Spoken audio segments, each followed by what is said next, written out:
Olá, pessoal. Estamos começando mais um Tecla SAP Podcast. Antes de falar de quem é a nossa convidada de hoje, eu vou fazer minha autodescrição. Eu sou uma mulher de 1,76 m, branca, tenho cabelos longos, morena com algumas luzes.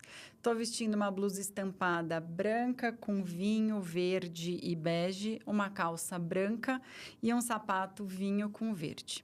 Agora sim, falando dela aqui no episódio de hoje, é uma mulher multifacetada, artista, empreendedora, influencer e podcaster. A fundadora da Lela Brandão Co., uma marca aí que fatura mais de 15 milhões. Ela também é uma referência em traduzir histórias pessoais em propósitos de marca. TED Speaker, Forbes Under 30, host aí do Gostosas Também Choram. Além disso, foi criadora aí do projeto Frida Feminista, que inspira mulheres a se libertarem de padrões de belezas impostos. Artista de coração, estrategista por essência, ela une criatividade e planejamento, utilizando plataformas como o Pinterest para ampliar o impacto da sua marca e construir uma comunidade engajada. Lela Brandão, seja muito bem-vinda nesse novo episódio aí da Tecla SAP by Pinterest. Muito obrigada pelo convite. Vou fazer minha autodescrição também. Eu sou uma mulher de 1,63 m, branca, estou com todo o meu cabelo, que é enorme, e eu tenho muito cabelo preso num coque em cima da minha cabeça. Ele é marrom avermelhado. Tô com 2 brincos gigantes prateados, são argolas bem gordinhas. Um vestido preto, longo, da minha marca, claro. E eu tô com um Crocs cheio de... como que eu vou descrever esse Crocs? Ele é um Crocs que é tipo um tamanco cheio de pérolas e strass, tal, que é uma colaboração da Crocs com a Simone Rocha, que eu sou muito fã. Que bacana. Para a gente começar esse papo, Lela, eu quero que você fale quem é a Lela e todas essas multifacetas que você tem, que aqui a gente resumiu muito pouco na sua bio, mas eu quero que você mesma diga quem é essa Lela, além da empreendedora e influencer que a gente vê aí. Então, eu sempre me descrevo como criativa e criadora. Eu tenho projetos muito diferentes, como a gente estava falando até antes mesmo de gravar. E muitas vezes as pessoas me reconhecem por um projeto e não pelo outro, e ainda desconhecem um. E eu já tive muitas batalhas, assim, na terapia para entender, mas qual é a relação entre todos esses projetos? Por que eu faço um podcast que chama Gostosas Também Choram e uma marca de roupas confortáveis que chama Lela Brandão Co. E, ao mesmo tempo, eu trabalho com influência, trabalho também como direção estratégica de outras marcas. E o que une todas elas é o meu poder de criatividade e a minha direção criativa, né? O direcionamento criativo entre todas. Então, eu comecei minha carreira como artista de rua, depois eu fui para artista plástica, usava a internet mais como um lugar para criar um portfólio da minha arte e sintomaticamente, não intencionalmente, acabei criando uma comunidade por conta disso. E depois que eu entendi o poder da comunidade, eu comecei a trabalhar realmente com a internet. Hoje em dia, eu não trabalho mais com arte como artista plástica, mas a arte faz parte de todos os meus projetos. E é até incrível você estar falando da questão de comunidade. A gente vê hoje que muito mais do que a produção de conteúdo, esse senso de comunidade, Com as pessoas... certeza. Isso faz muito mais sentido, né? Muito. Acaba tendo uma comunidade mais engajada. As pessoas que estão ali, de fato, são fiéis seguidores que entendem o que você faz, o que você fala. Super. Eu acho que na internet é o que é substancial, assim. Se você faz criação de conteúdo sem intencionalidade de comunidade, isso é muito insustentável e superficial. Então, acaba que a gente vê, por exemplo, aqueles cases de pessoas que têm milhões de seguidores e não convertem em uma venda, não presta atenção na comunidade, só presta atenção em alcance. E eu faço o inverso. E o alcance acaba sendo uma consequência, né? Assim... Por exemplo, a gente estava falando que uma amiga dela indicou o podcast para ela. Uhum. Isso é o poder da comunidade. Ela não viu através de, sei lá, apareceu em algum lugar e ela foi impactada, escutou 1 minuto e foi embora. Foi a minha comunidade que indicou para ela, e a validação social é outra coisa do que um impacto, né? Assim, muito superficial. Não, isso é muito legal, né? Porque, querendo ou não... E aí, a hora que ela descobriu que você era você, ela te falou, já quero uma foto, né? A Ana Lu já vai virar modo fã, coisa que nunca aconteceu aqui, hein? Mas tudo bem, hoje a gente permite. Ela mostrou realmente que ela escuta o seu podcast, já trouxe até coisa que você falou aí, enfim, que é muito bacana. E, Lela, como que é o equilíbrio de todos esses pratinhos, né? Esses desafios? Qual papel te desafia mais hoje? Eu acho que todos desafiam igualmente, com impactos emocionais diferentes, assim. Porque é diferente. A marca de roupas é uma marca que tem produtos físicos, que tem uma equipe muito maior que precisa existir para ela funcionar. E aí eu ocupo papéis que não necessariamente que vêm naturalmente para mim. Por exemplo, gestão de equipe, decisões táticas e estratégicas. Tudo isso eu tenho que desenvolver ao longo do caminho. Porque eu comecei com uma ideia e com o poder da comunidade e a criatividade. E aí a empresa acabou dando muito certo, né? A gente teve 10 sold-out sequenciais no lançamento. Na verdade, no pré-lançamento, a gente teve um sold-out.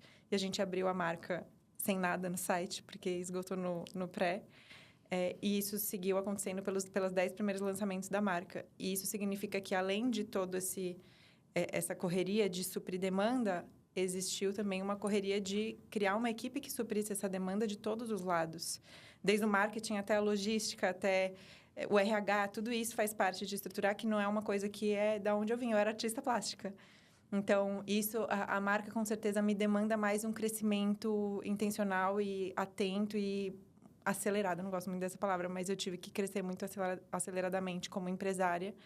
E em relação aos outros papéis. Os outros papéis, que são influenciadora, podcaster e tal, tem muitas coisas do profissional que eu aprimoro, mas é muito mais do emocional e criativo que sustentam, assim. Então, por exemplo, meu podcast, ele não é de entrevista. Ele sou eu no meu quarto falando por 1 hora. E são assuntos que me atravessam e tal. Então, é muito mais o meu poder de prestar atenção no universo, formular uma teoria e comunicar isso com clareza e de uma forma próxima, que é a intenção do meu podcast, do que realmente estruturar. Claro, eu tenho uma equipe maravilhosa que não existiria sem podcast, minha editora comercial, tudo isso faz parte. Mas a matéria-prima, digamos assim, vem muito da minha cabeça e do meu emocional, Você é né? o produto, né? De Exato. você mesma aí, nesse caso. Mas uma coisa muito legal que você falou agora foi exatamente de como já cresceu a sua marca veio de uma demanda reprimida, vamos considerar assim. Porque se nos primeiros 10 coleções aí já deram o sold out, primeiro, parabéns pela iniciativa. Quero que você fale um pouquinho mais de moda confortável e como que veio todos esses insights. Mas eu vejo que... É muito bacana ver o quanto que isso repercute, né? Então, tem quanto tempo a marca? Vai fazer 5 anos no fim desse ano. Muito tem bacana. 4 anos e meio. E como que surgiu essa ideia? E o que é... Faz a tecla SAP, então, do que é a moda confortável também. Nosso lema é uma mulher confortável em si, é uma revolução, né? Então, a marca surgiu, na verdade, de uma demanda reprimida minha. E aí, eu tive a ideia de criar a marca num contexto de pandemia. E a gente viabilizou num contexto de pandemia que foi muito desafiador, porque até, assim, fornecimento de fio de algodão estava barrado, porque a fronteira do Peru, sabe? Umas coisas assim que a gente teve que enfrentar. Mas a moda confortável é uma moda que respeita o corpo da mulher acima de qualquer coisa. Inclusive, acima de tendências, acima de estéticas, acima de padrões estéticos, tudo isso. Então, o nosso cerne é o respeito ao corpo da mulher. E a gente transparece isso nos produtos. Então, os produtos, eles são uma consequência do que a gente acredita. A ideia da marca veio... Na verdade, eu trabalhava como artista. E hoje, ele é meu marido. Na época, ele era meu namorado. Trabalhava numa estamparia. Ele, com 2 sócios, eles tinham uma estamparia. E eles me convenceram a criar uma coleção de camisetas estampadas com as minhas artes. Em 2019, isso, antes da marca existir. E eu não queria, porque eu falava, eu sou artista plástica, eu tenho que vender arte, não roupa. E eu queria vender, assim, print, coisas assim, que são muito essencialmente arte. E eles, não, mas a gente já tem aqui a mão na roda da estamparia, vamos fazer, vamos acontecer. Eu falei, tá bom, então vamos, a única coisa que eu não quero é ir no correio, porque eu odiava ir no correio. Aí eles falaram, não, a gente cuida de tudo e te passa uma porcentagem do que foi vendido. E aí a gente lançava as coleções, e aí a minha exigência era que existissem mais coisas artísticas puramente e a camiseta entrasse como coadjuvante. Mas não adiantava. Quando a gente lançava, só esgotava as camisetas. E aí a gente foi assim por 1 ano e eu fui entendendo que a demanda por moda é muito maior do que uma demanda por arte, porque é algo que você veste. Na minha experiência, claro, né? Isso não é uma realidade para todo mundo. Mas na minha experiência, para o meu público, era assim. E aí, eu fui entendendo o poder da ideia. Assim, como as pessoas querem vestir uma ideia. Então, as camisetas que mais vendiam eram as que... Por exemplo, uma nossa best-seller da época era uma que estava escrito revolucionária. As pessoas queriam vestir uma camiseta que falasse que elas eram revolucionárias e que elas concordavam com também o discurso que eu estava trazendo no Frida Feminista, que já era um outro projeto. E aí, depois de 1 ano rodando assim... Veio a pandemia, todo mundo ficou sem saber. Eu trabalhava como influenciadora. Todas as empresas cancelaram os jobs. A gente ficou com um tempo ocioso.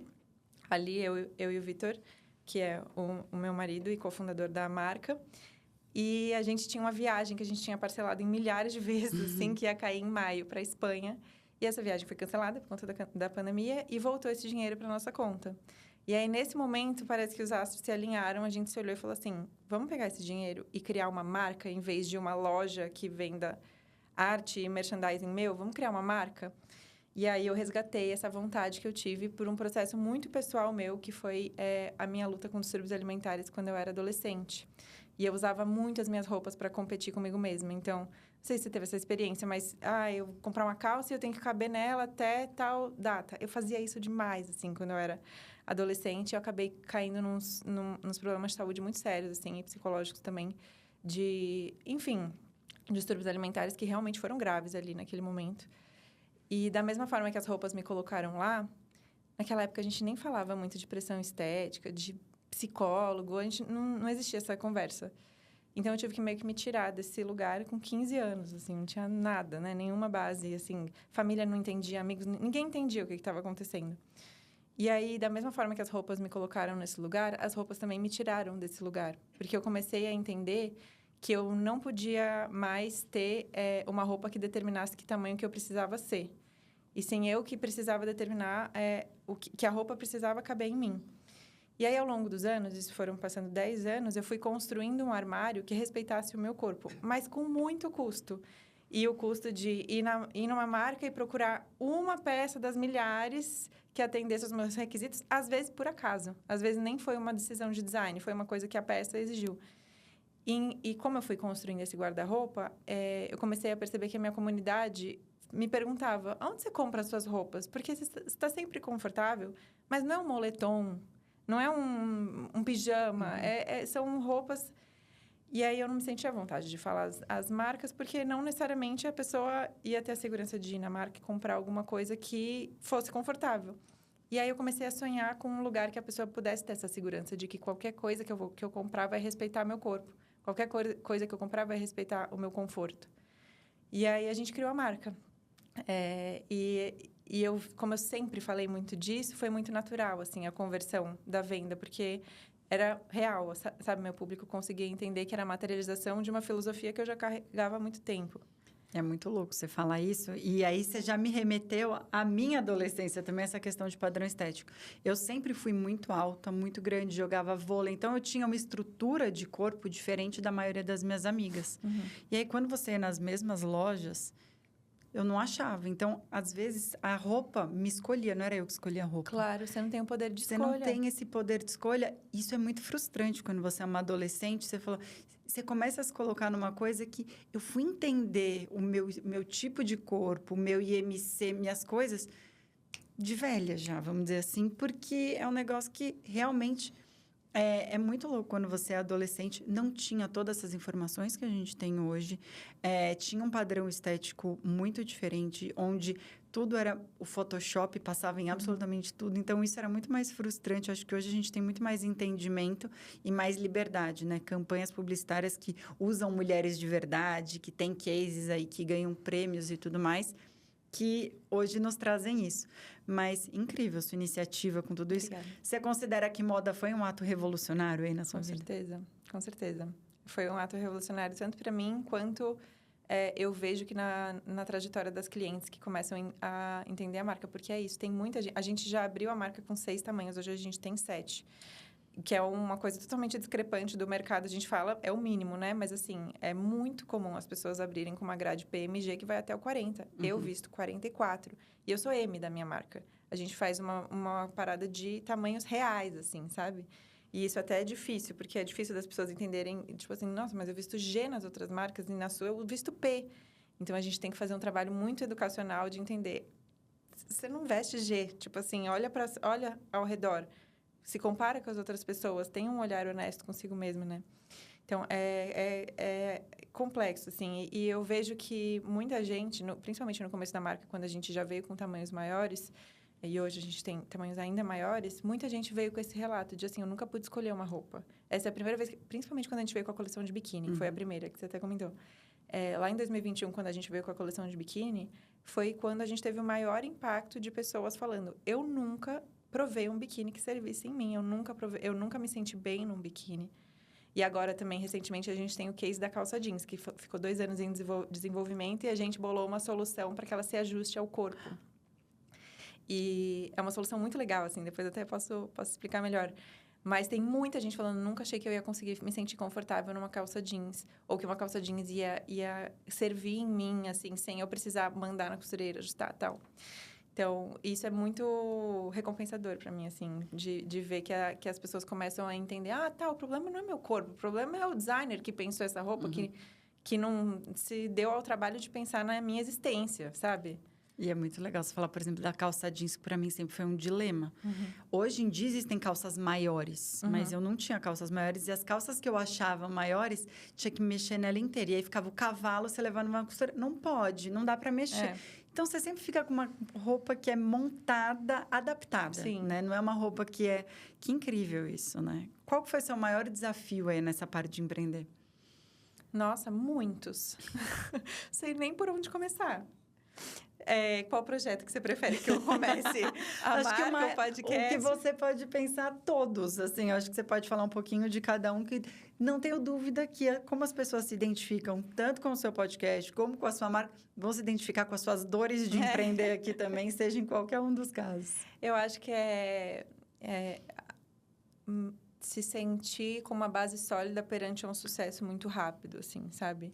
Então, isso é um trabalho constante para a gente entender que o nosso alcance, nossa performance, nosso sucesso foi muito mais... Não é que a gente criou uma marca que ela foi pegando tração e, de repente, ela foi crescendo. Ano a ano, ela tem um crescimento. Não, foi uma marca que já começou com sold out. E estar perante as câmeras, digamos assim, né? Estar nas redes sociais também te coloca muito... em uma posição de assumir responsabilidade de qualquer coisa, de qualquer parte da operação. Então, se alguém tem um atraso no envio, que pode acontecer, porque é uma equipe grande, nunca se sabe o que pode acontecer no meio do caminho, sou eu que respondo. Então, criar processos e estrutura de equipe, uma base de todos os lados, é ainda o maior desafio, assim, porque é correr atrás do nosso sucesso, digamos assim, sabe? Estruturar processos e uma equipe responsável com uma liderança responsável também, que consiga dar conta de toda a nossa demanda, que a gente não teve tempo de se acostumar, né?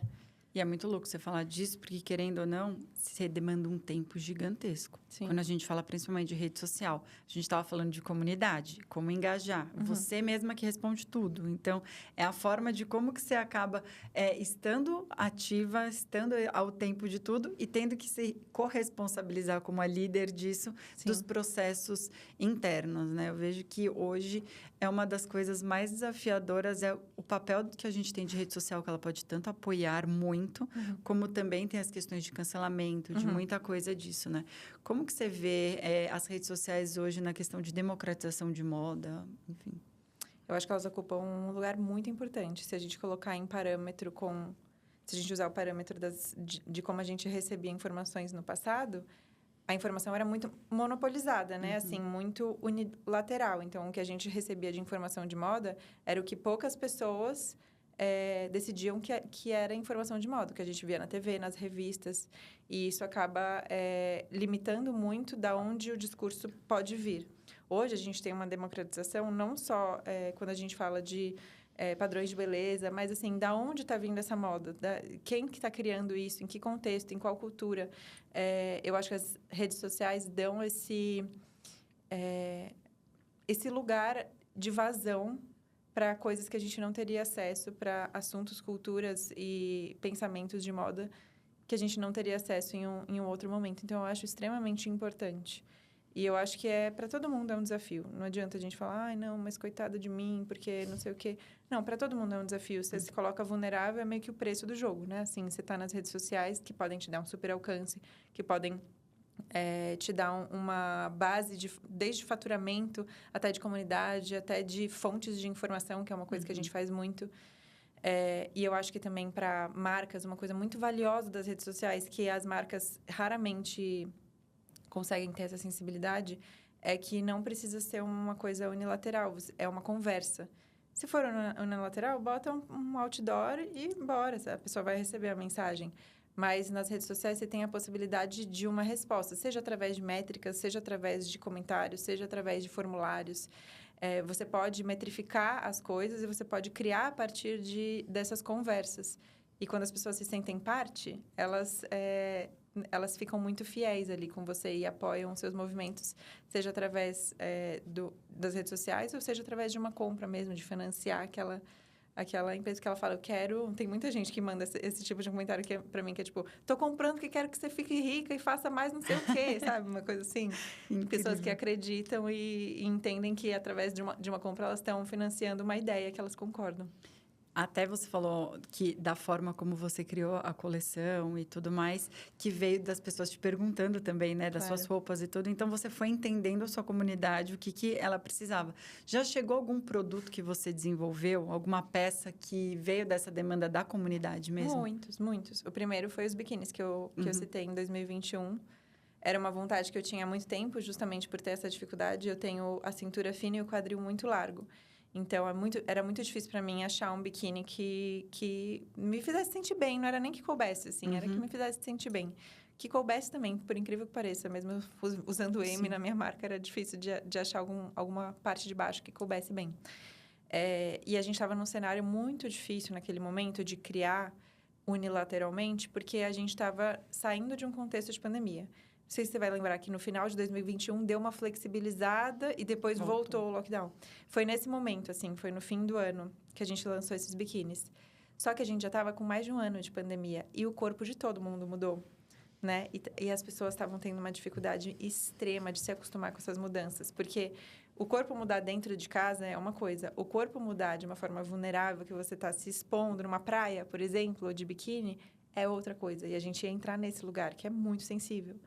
Então, a gente falou como que a gente pode criar um produto que realmente responda às necessidades delas. E aí, a gente rodou um formulário com os nossos clientes. Mais de 2.000 pessoas responderam, que perguntava absolutamente tudo. O que te faz desconfortável num biquíni? O que um biquíni tem que ter para te deixar confortável? Como que é a sustentação? Como que é a segurança? Você prefere um biquíni que te deixe tomar sol ou um biquíni mais coberto? Como que é a calcinha, tal? Qual cor? Todos os detalhes a gente pediu e vieram respostas super subjetivas e respostas práticas desse formulário. E a gente criou a nossa primeira coleção a partir disso. E foi, assim, um sucesso de venda. As pessoas falaram, nossa, vocês fizeram isso, eu que pedi, sabe? Uma coisa assim.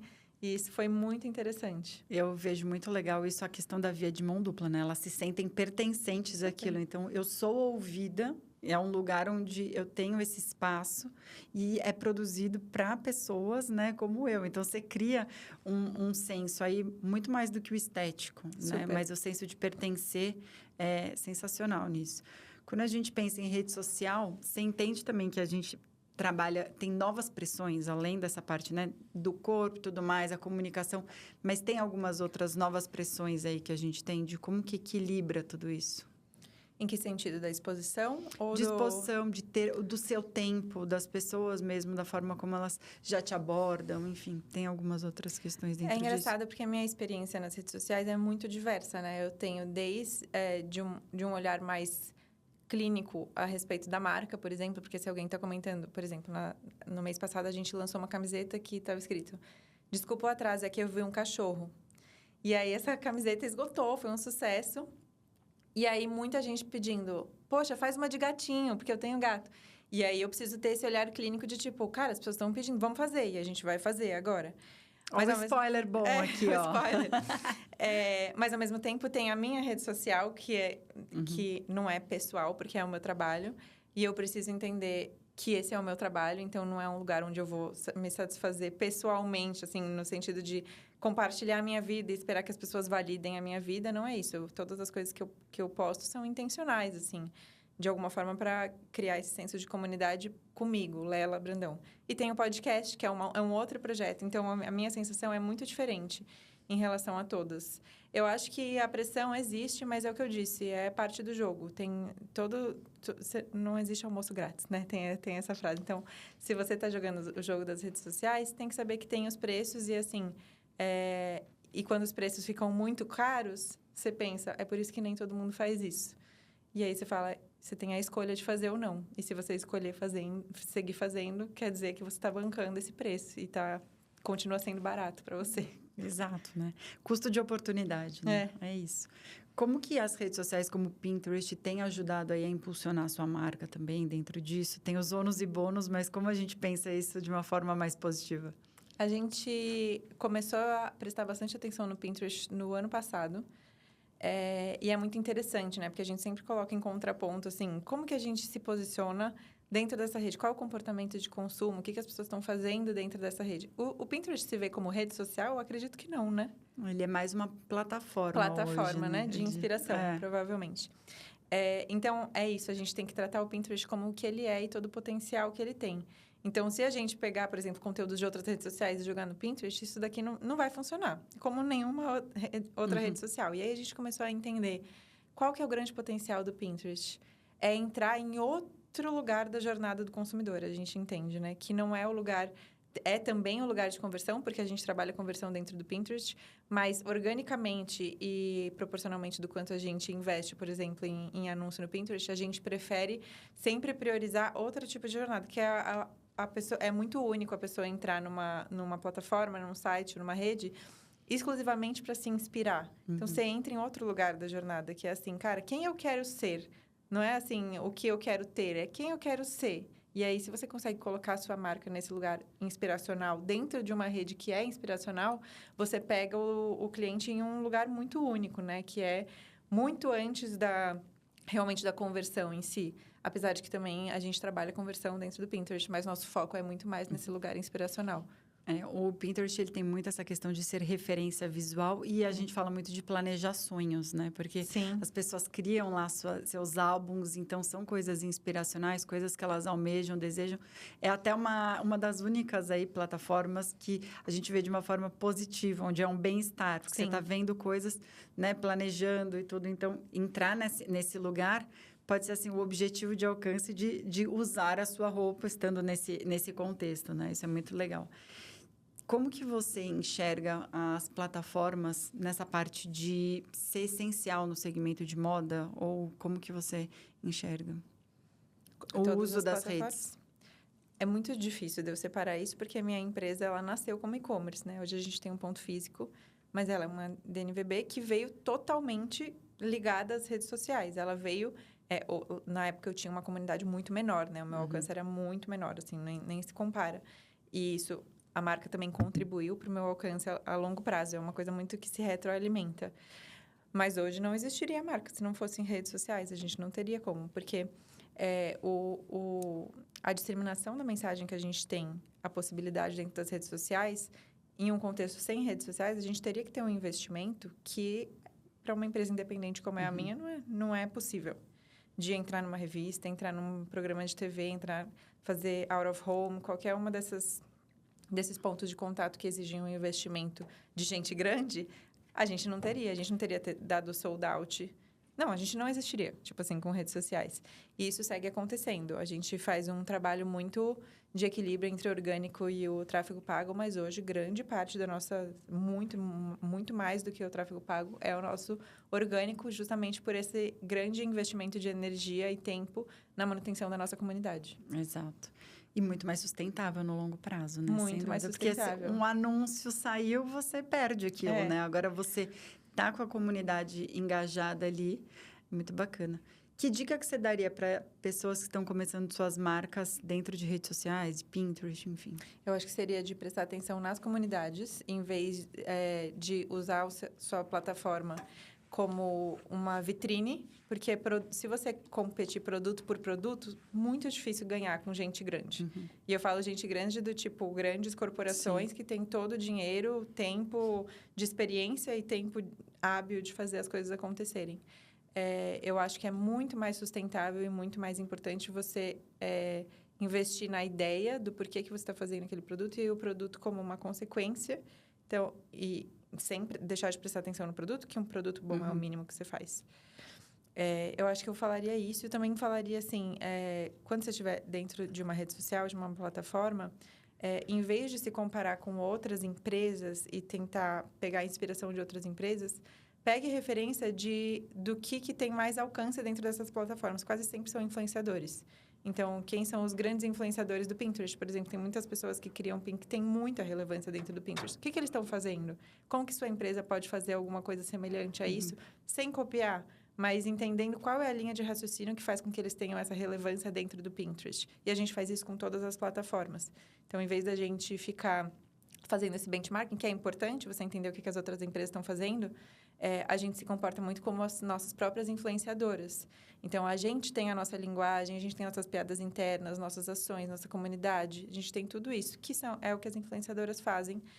Eu falo influenciadoras no feminino porque todos os meus projetos são do universo feminino. Então, é difícil da gente envolver algum perfil masculino na influência. E é o que conecta, na verdade, né? Essas piadas internas, essas coisas que só a comunidade entende, é o que faz, de fato, ter uma conversão muito mais interessante dentro disso. Você falou do que as marcas podem fazer. O que elas não deveriam ou os erros que você vê que marcas fazem dentro das redes?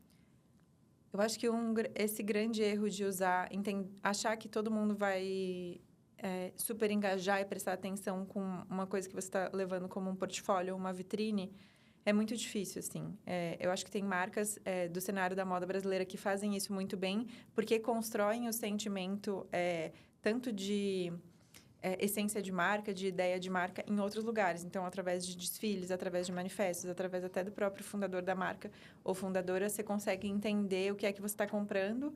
E aí, essas marcas se dão o luxo de levar as redes sociais como um feed vitrínico, digamos assim, né? Que só posta o produto e sai correndo. Mas essas marcas, elas dedicam energia, tempo e dinheiro em outros lugares. Se você vai focar suas energias nas redes sociais, nas plataformas, feed vitrine não vai adiantar. Vira um catálogo, né? O catálogo não vai adiantar, porque as pessoas não se conectam com produtos, elas se conectam com ideias e pessoas. Então, quais são as ideias, quem são as pessoas com quem elas vão se conectar? Por isso que, por exemplo, tem a Magalu, que é uma pessoa, entre aspas, com quem as pessoas podem se conectar, que leva ali a imagem da empresa, né? E é muito legal você falar isso, porque eu vejo, você falou de grandes empresas que podem, que têm um dinheiro infinito, né, para poder fazer a questão de tráfego e produção de conteúdo, mas o diferencial maior, nesse caso, é exatamente essa comunicação, é estar perto de quem produz, né? Então, acaba sendo bem diferente de grandes varejistas, por exemplo, nesse caso. Hoje em dia, inclusive, eu já participei de várias consultorias estratégicas de grandíssimas empresas que querem estar próximas do cérebro de uma influenciadora. Então, assim, me chamam presencialmente para participar de dinâmicas e dar essa consultoria de como é a melhor forma de se portar nas redes sociais a respeito desse lançamento desse produto ou desse reposicionamento de marca. E isso é muito interessante de pensar, né? Assim, porque é um poder, digamos assim, que você consegue desenvolver, que é a sua habilidade de se comunicar e o quanto isso é valorizado pelas empresas, sabe? Não, sem dúvida, porque eu acho que isso é uma questão de essência que é muito novo também, querendo ou não. Quem já foi nascendo, né, nessa construção e entendendo, a sua demanda veio disso, né, da sua criação e tudo. Então, você entendeu qual era uma necessidade e criou um biquíni. Teve algum feedback diferente também que te fez repensar algum tipo de campanha, alguma coisa também, ou não? De negativo? A gente está sempre ouvindo, né? Assim, a gente cresce pelo amor e pela dor, mas geralmente pela dor. Então, assim, se pensar que a gente começou a empresa 5 anos atrás, que era eu e o Vitor, a gente não tinha nenhum colaborador, a gente fazia tudo. E agora a gente já tem uma empresa muito mais estruturada, as estruturas, elas crescem de acordo com os feedbacks. Então, eu quero, sei lá, um envio mais rápido. Aí a gente presta atenção nisso. Uma numeração, né? Aquela numeração. Queria muito vestir, mas ainda não chega no meu tamanho. Aí a gente cresce a numeração. Enfim, a gente vai aprendendo muito com feedback. Sempre tem que... É duro, mas tem que servir para o bem. Cresce no amor e na dor, né? É isso. Mas vocês têm aí um propósito muito claro na questão de inclusão e tudo mais. Dentro disso, como que vocês traduzem esses valores dentro das campanhas e das redes? Eu acho que é muito multidimensional, assim. Todos os nossos conteúdos são voltados para o conforto, de alguma forma. Então, a gente entende que esse é o nosso grande diferencial. A gente está competindo com outras pessoas no mercado da moda, sim. Mas nós somos a única empresa que bate no peito e fala, não, nós estamos criando uma marca que respeita mulheres, que é brasileira, independente e tal. Então, a gente tem que focar no que é o nosso core, né? O nosso diferencial, a nossa autenticidade. Então, tudo que a gente faz passa por isso, assim. A gente comunica o conforto em todos os lugares. E desde o produto, do desenvolvimento do produto, que tem soluções, propostas de modelagem e tal, que fazem parte desse universo do conforto, até a nossa loja física, o jeito que ela é disposta, onde ela é disposta. A gente já teve loja no shopping, a gente entendeu que não era nosso lugar, porque não transmitia tanto conforto. Voltamos para a rua, na verdade, nunca deixamos a rua, mas voltamos nossos esforços para uma casinha na rua, até a comunicação, como eu me envolvo como influenciadora com a marca, tudo isso é muito pensado para a gente sempre transmitir esse propósito do conforto. Dentro desse propósito, sem dúvida, você esbarra em várias gerações, né? Sim. Quais gerações hoje você tem mais dificuldade de comunicar ou não? E quais você entende que hoje tem uma específica que é a que mais é sua consumidora? Sim, sempre acompanha mais ou menos a minha idade. Porque como eu sou a diretora criativa e vem muito mais natural o que eu estou passando, a fase que eu estou passando, acaba que até na comunicação isso reflete, né? Então, hoje em dia, entre 25 e 35 anos é o nosso maior público. Mas a gente ainda atinge todas as pontas, assim, porque é isso, o nosso propósito é muito universal, né? As mulheres querem ser respeitadas em qualquer idade. Sem dúvidas. Então, a gente, ao mesmo tempo, faz um papel mais educacional para um público mais jovem, para entender também. E aí, a gente tem o desafio de falar, conforto é cool, tipo, conforto é da hora, é massa, descolado e tal. Então, a gente tem, óbvio que não com essas palavras de milênio, mas a gente tem essa conexão. E as pessoas mais velhas vêm muitas vezes através de pessoas mais novas que fazem parte do convívio. Então, a minha filha comprou um maiô que serviu nela e serviu em mim. E eu achei o máximo, tal. E aí vem uma galera de uma geração mais velha também. Então, a gente não se limita muito nesse sentido. E uma coisa muito legal, né? Que você preza essa questão de ter uma moda confortável. E foi lançada numa época onde estava todo mundo usando só pijama, moletom. E a hora que você vai colocar uma roupa, você fala assim, opa, essa calça... Quando a última vez que eu usei, ela super servia. E agora não serve mais. Então, você acompanha... Foi muito... Eu diria sábio estratégico dentro disso, né? Da forma como foi criada nesse contexto. E eu vejo que a moda mudou muito depois da pandemia. Eu mesma não usava tênis como eu uso hoje, sabe? Sim. Sapatos muito mais confortáveis. As pessoas estão prezando por mais conforto nas roupas e tudo mais. E eu vejo que a geração Z, ela tá vindo também, já meio que... Nessa pandemia, ela já... tiveram essa evolução, essa questão de começar a entender e percepção do que elas querem comprar e tudo, já dentro disso também, né? Então, dentro disso, como você enxerga o papel dessa geração também como consumidores? Eu acho que é isso, né? Eles estão agora na crista da onda, eles ditam e desditam o que vai rolar e o que não vai rolar. A gente sempre tem que ficar muito atento. Eu acho que, precisamente, assim, por a gente ter essa atuação tão forte nas redes sociais, para a nossa marca, a gente sempre tem que ficar atento, porque é isso que... claro que existem todos os públicos nas redes sociais, mas o que tem potencial de viralização, alcance, você tem que falar muito a língua dessa geração, né? Então, é isso, a gente envolve pessoas dessa geração na nossa equipe de marketing, todas as decisões passam por todo mundo para entender o que faz sentido, o que não faz sentido. Então, eu acho bem importante prestar atenção nos assuntos que estão rolando. Não, e até o que você falou, né? O mãe e filha de usar o mesmo maiô, isso é um negócio super legal e inclusivo também, né? Não é só aquela coisa que tinha de bebê de usar a mesma coisa, né? Você consegue criar aí algo muito maior dentro disso. Lela, o que você enxerga na moda ou na parte de marketing que as marcas erram? O que você mudaria se você pudesse? As redes sociais ou em geral? De tudo.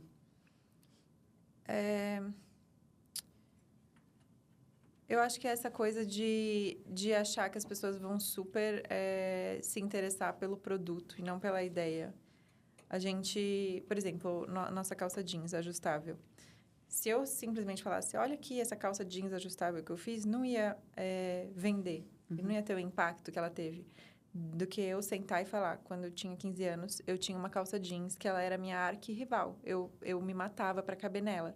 E agora, depois de 15 anos, eu criei uma calça jeans que cabe em mim, é minha vingança. Que libertador, né? Isso é libertador. E as pessoas se reconhecem. E aí elas falam, eu também já tive uma calça assim. Uhum. E agora ela criou uma calça que você não precisa caber nela, é ela que cabe em você. Eu quero essa calça. Então, se eu simplesmente colocar uma foto da calça e falar, olha só, criei uma calça, que é o que muitas empresas falam, criei um produto aqui, toma. Tipo assim, como que você vai ter essa autoestima de que as pessoas estão super interessadas no que você está criando? Não, as pessoas querem saber o que isso resolve para elas. E o que isso, aonde isso toca nelas, assim. Então, é sempre ter a humildade de entender que o seu produto é um produto num mar de produtos. Mas qual a história que você vai contar por trás, sabe? Você tem um conteúdo muito autêntico, né? E aí, você tem também 2 papéis, né? O de influenciadora e de marca. Onde você cria e tem esse equilíbrio, na verdade, entre esses 2 pratinhos aí? Não existe equilíbrio. Uma hora pesa para um lado, uma hora pesa para o outro. Uma hora eu consigo prestar mais atenção em um ou em outro. Mas é isso, eu trabalho muito duro, assim, internamente para criar uma harmonia entre todos, em que eu consiga distribuir a mesma quantidade de energia e tempo entre todos. Não, acho que isso nunca vai se realizar, assim. Nunca vou chegar num lugar que eu vou falar, estou criando exatamente 30, 30, 30. 30 da marca, 30 do podcast, 30 como influenciadora. Não existe, porque existem outras demandas. A gente fica mal de saúde, aí tem que prestar atenção na saúde, aí tem que sacrificar outra coisa, e assim vai. E tem que ser prioridade, né? Tem hora que então, não existe um equilíbrio, existe um flow. Então, é nisso que eu acho minha paz, assim. Outro dia eu escutei o desequilíbrio consciente. Né? Aquela coisa assim, às vezes, não é a gente equilibrar todos os pratinhos, é o pratinho que a gente vai jogar no chão consciente, não é nem que a gente vai deixar... E foi num podcast, inclusive, que eu tive aqui com a Carol Manciola também, e ela que falou disso, eu achei muito legal. Essa forma de pensar, porque a gente sempre quer dar conta de tudo, né? Sim. E aí fica essa coisa de como a gente consegue. Mas hoje você vê o seu papel de influenciadora, ele facilita ou dificulta em relação à marca dentro desse trabalho de visão estratégica e tudo mais? Facilita muito, muito. A marca já nasce com um asset que é uma mídia, né? Assim, hoje em dia, por exemplo, as outras empresas me contratam por uma grana que minha marca não teria uma grana para me contratar, entendeu? Por conta do meu alcance, da minha comunidade qualificada, minha comunicação que eu entrego, os meus produtos, que eu tenho vários tipos de produto, né? Desde, enfim, o podcast até perfil na rede social, diferentes tipos de postagem e tal. Então, eu acho que facilita muito. Eu acho que a gente não acredita tudo a isso. Não é que a marca funciona porque eu sou a influenciadora da marca, mas a gente já fez períodos de teste em que eu me afasto e não falo tanto da marca e a gente viu a diferença no faturamento. Então, eu acho que é um asset, que ele é um asset de risco, né? Porque, sei lá, alguém pode inventar alguma coisa sobre o meu respeito e, de repente, a marca se afeta, mas agindo com responsabilidade, intencionalidade, consciência... eu acho que é um asset precioso para a marca, assim, porque é um canal de mídia, né? Digamos, um canal de mídia muito qualificado, assim, muito nichado. Então, e sem falar que entra num outro lugar que eu estou até comentando, que tem pessoas que me conhecem pelo podcast, que são ouvintes, e aí elas se tornam clientes porque elas me ouvem falar sobre a marca no podcast. Ou pessoas que, enfim, foram impactadas por algum TikTok, Reels, algum post no Pinterest, alguma coisa assim, que foram impactadas e aí foram descobrir que eu tenho uma marca e aí elas acabam convertendo para marca. Então, existe uma intersecção entre ouvintes, seguidores e clientes que é muito benéfica para a marca.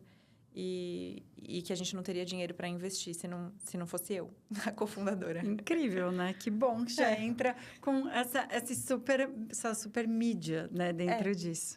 Exatamente. Sensacional. Tem alguma coisa que você aprendeu como influencer e que você conseguiu aplicar na marca e vice-versa?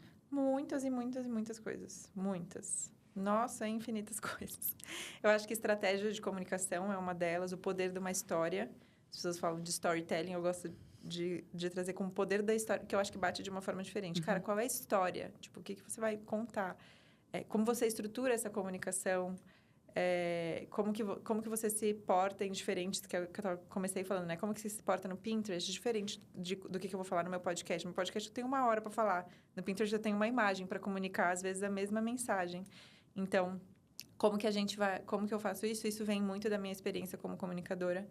E até executivo mesmo, produção de campanha e tal, tudo isso vem muito, assim. Então, eu aprendo muito dos dois lados e aplico cruzado.